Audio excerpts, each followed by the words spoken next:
briefing reporters on the coronavirus economic aid package. Live coverage on C-SPAN. Meeting in my office with Secretary Mnuchin, the Speaker, Leader McCarthy, and the Democratic leader.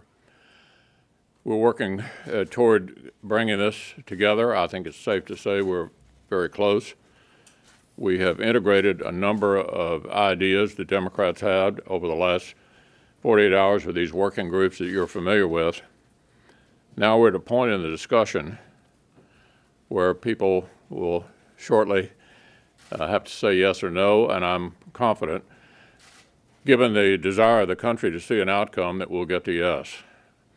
We're going to, the cloture vote at 3, as you know, is on a shell.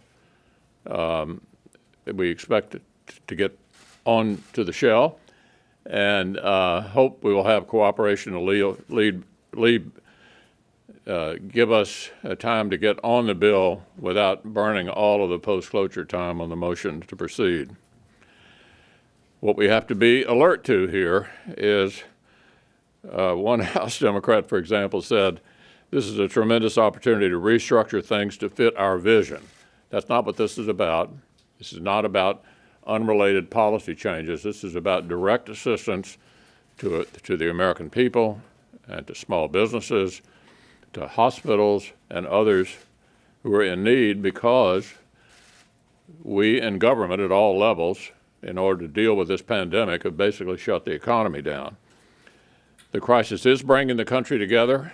We are seeing all kinds of inspirational stories about how people are reaching out to others, and they're expecting us to do our part, and we fully intend to do that tomorrow. With that, I'll take a couple of questions, and that's basically all I can tell you at the moment.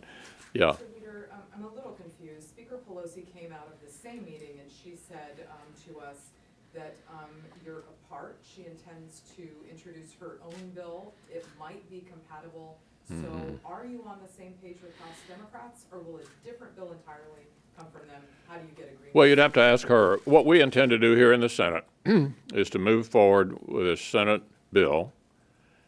I'm hopeful and optimistic we'll get bipartisan support, because this bill has been negotiated on a bipartisan basis here in the Senate. It'd be best for the country if the House would take it up and pass it, just like we did earlier this week when the House passed a bill that I had only marginal participation in, because the country was desperate for results. So I hope that's the way this ends. I believe that's the way it'll end, and that's the way we're going to go forward. Yeah. Mr. Leader, first of all, can you explain what you mean by it's time for yes and no? Does that mean that you sort of have your proposal and you're waiting for Democrats to say an up or down, or is there still time for changing your proposal before tomorrow's vote as you expect it? And secondly, can you address Democrats' concerns? Both they say there's language affecting Planned Parenthood in your draft, and also that there are not enough protections for the money going to corporations to make sure they keep workers. They say it only says to the extent possible. Yeah, we're still talking to them. Okay. Procedurally, the way it works, cloture will be invoked on a shell, not the actual bill. There's 30 hours of post-cloture time. I hope we don't use all that 30 hours. And we're still talking about those issues where there's still some disagreement. But make no mistake about it, we'll be voting tomorrow. I mean, the wheel has to stop at some point, and I don't want any of you to buy the notion that this isn't a thoroughly bipartisan proposal already.